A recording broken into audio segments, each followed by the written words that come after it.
Representative Omar, I would prefer, if it were just starting from scratch, I would not choose this path. I'd just say whatever stuff you all want to say. We'll say whatever stuff we want to say. Our managers will pick our team. Let's go battle it out in committee. That's what I would say. I would say that's the right place to be.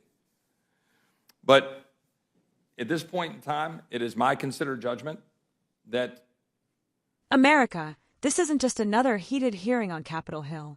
What you're about to see is raw, unapologetic truth from Texas Congressman Chip Roy, a man fed up with double standards, hypocrisy, and the constant attacks on our values. When he stood up and said enough is enough, the entire chamber froze. He called out Ilhan Omar's disturbing remarks about 9/11 and reminded every Democrat in that room, if you open the door to dirty politics, don't be surprised when the other side walks right through it. This is Congress, unfiltered.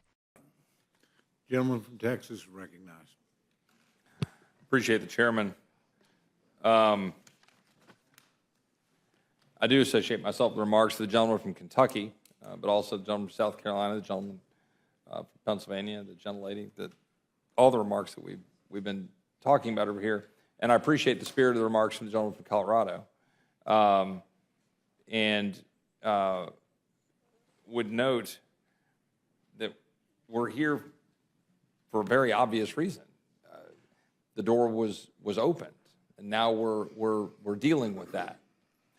And the door shouldn't have been opened. I'm reminded when I was in the Senate Judiciary Committee in 2005, and Miguel Estrada was being filibustered by the Democrat majority at the time. And we know why. We know this because a memo that said very specifically that he was being filibustered because he was an Hispanic conservative was found, but then shoved aside. We couldn't talk about it because it was found on a server, and they said, we shouldn't get it. There's a whole lot of backstory on that. But there was a lot of drama around that. There were 7 judges being held up: Priscilla Owen, Janice Rogers Brown, because she's black. That was all happening. We just sweep that aside.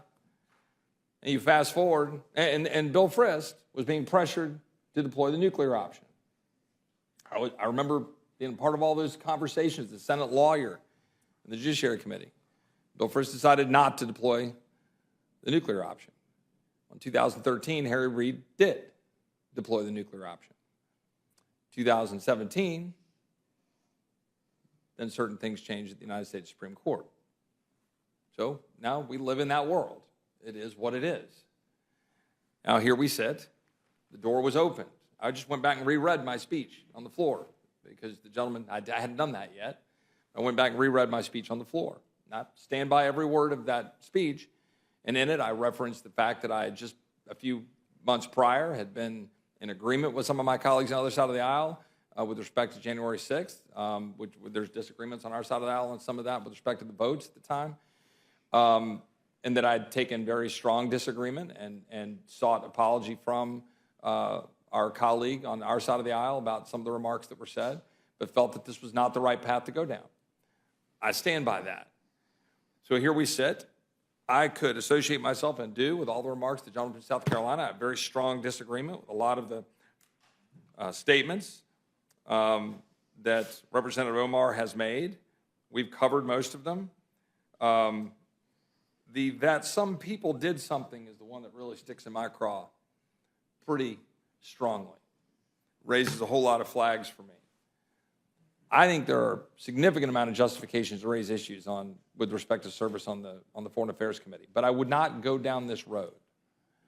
But I'm also reminded, in August of 1993, Juan Gonzalez was a batter for the Texas Rangers and was plunked by Alex Fernandez from the White Sox. And just a little bit later, Robin Ventura came to the plate for the White Sox, and Nolan Ryan was on the mound. And Robin knew what was about to happen. Nolan plunked him. And then Robin Ventura charged the mound, and then Nolan Ryan beat the crud out of him on the mound. That's what happened. We all know that's what happened. It's old school baseball. Nolan Ryan defined old school baseball. This is raw politics. That's what this is. When the door is opened, then there's a question. You have to decide what you're going to do We're not going to unilaterally disarm. Just not going to do it. I'm tired of that. It just is what it is. Guys took a shot at someone on our team, about statements I disagreed with and took very much to task. But I've got strong disagreements with Representative Omar. I would prefer, if it were just starting from scratch, I would not choose this path. I'd just say whatever stuff you all want to say. We'll say whatever stuff we want to say. Our managers will pick our team. Let's go battle it out in committee. That's what I would say. I would say that's the right place to be. But at this point in time, it is my considered judgment that, like Nolan Ryan, we've got to respond. And I'm just going to be blunt and honest about it. That's just my belief. I think it's important. And I hope we'll get through this. We'll kind of hip check each other. Maybe we can sit down and figure out by the end of this Congress, next Congress, whoever's in charge, we figure out how we're going to play ball going forward and set those rules. And I would say the same thing about open rules, closed rules, structured rules. And the ranking member could scoff. We've had X number of votes. We'll have continued debate about this stuff over time. There will be closed rules. There will be structured rules. There will be open rules. I'd like to have that debate. I'd like to have the considered judgment of the ranking member on that, and as I have debate on my side of the aisle. I'm just saying that we can figure out how to protect this institution and try to decide how to do things the right way. But in this instance, I'm going to be very open and honest about why I'm going to vote for this resolution. That's why. Again, recognizing the statements that the representative has made, I find to be highly problematic, extremely concerning, raising very serious questions from a foreign affairs perspective, as the ranking member has raised about statements made and how he feels about people being on certain committees over here. Gentlemen, I think we should, in my opinion, we should withdraw from that battle going forward and then let each manager pick their team. And I'll be glad to yield to the gentleman from Colorado. And I would simply say I appreciate Mr. Roy's honesty. I mean, and again, kind of similar to what Mr. Massey said previously, and not to belabor the point, because I think you've already conceded this, but why not emulate the same resolution that was used in the past as opposed to calling this something that it is not in terms of the due process language? That's the part that I just didn't understand, because if it doesn't provide due process, why? So, as you said, it's partisan. It's not. And again, I appreciate the honesty on that front, and obviously the past presidents that you cited and the rest. But I would. I don't want to interrupt. No. Yeah, I would just say, agreeing with the gentleman from Kentucky, putting something in the whereas clauses, outlining I think, genuine statement by the speaker on our side or whatever, saying that would be taken into consideration and viewed is something. It is something. It is not, I will be very clear, due process in the way we mean it in court. This is not a court. This is not due process in that sense. The question here is what we're going to do as members to afford each other the opportunity to speak, be heard. I'm much more in the favor of let each other speak and be heard, and then go use your First Amendment rights to go say why you think that person said something crazy or disagreeable. I would prefer to be in that space. I have no problem with that language being in the whereas clauses. I'm not going to go trumpet it as some grand amount of due process. It's something. It's something in there, and I'd hang my hat on it and say, yeah, go argue the ethics and make the claim. But that's not what this is about. I mean, let's just be clear. Ryan plunked Ventura for a reason. And I yield back. Gentlelady from Indiana is recognized. Thank you, Mr. Chairman. America, this isn't just another heated hearing on Capitol Hill. What you're about to see is raw, unapologetic truth from Texas Congressman Chip Roy, a man fed up with double standards, hypocrisy, and the constant attacks on our values. When he stood up and said enough is enough, the entire chamber froze. He called out Ilhan Omar's disturbing remarks about 9/11 and reminded every Democrat in that room, if you open the door to dirty politics, don't be surprised when the other side walks right through it. This is Congress, unfiltered. What's going on, patriots? Welcome back to A Listen Reacts, where where we expose the truth the mainstream media refuses to touch. If you're tired of seeing America's values attacked in Congress, make sure you hit like, subscribe, and turn on notifications, because what happened in this hearing will leave you stunned. The House was in session, tensions were high, and Congressman Chip Roy from Texas took the floor. What started as a procedural debate quickly turned into one of the most honest, fiery, and unapologetic speeches we've heard in months. Roy didn't come to play politics. He came to remind everyone that when Democrats open the door to dirty tactics, like removing Republicans from committees, they don't get to act shocked when the same thing happens to them. He began by bringing up a bit of history, going all the way back to 2005, when Democrats filibustered a brilliant Hispanic conservative judge named Miguel Estrada. Why? Because, as Roy put it, he was a Hispanic conservative. That's it. His identity didn't fit their narrative. Roy reminded everyone that this wasn't an accident, it was a pattern.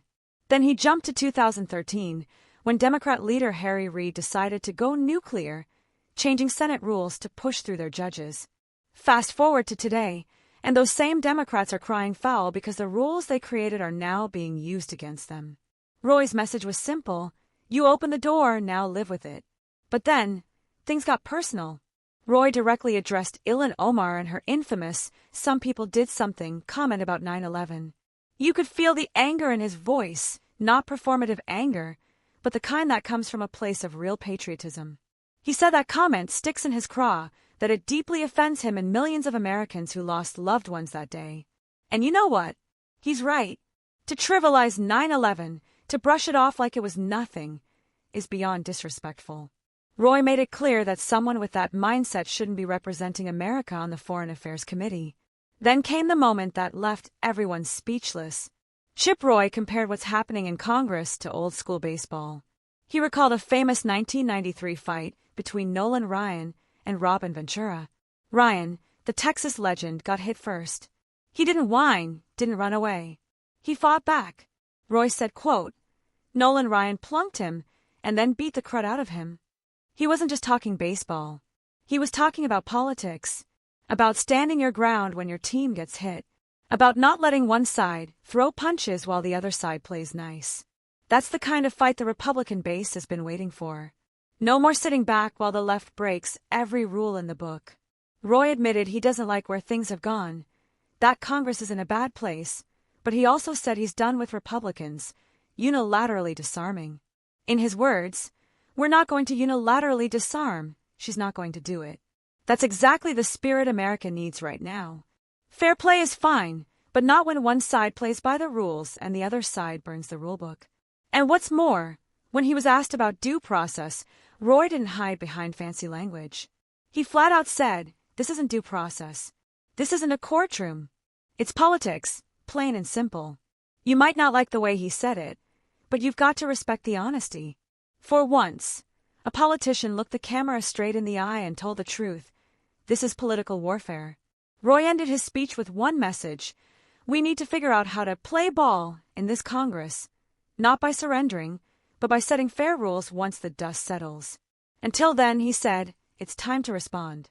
And you know what, patriots? He's right. For too long, conservatives have played defense while the left dominates the field. But not anymore. Chip Roy made it clear, if you throw a pitch at us, expect us to hit back. That's why I stand with Chip Roy on this one. He didn't deliver a speech for headlines. He delivered a message for every American who's tired of seeing this country weaken from within.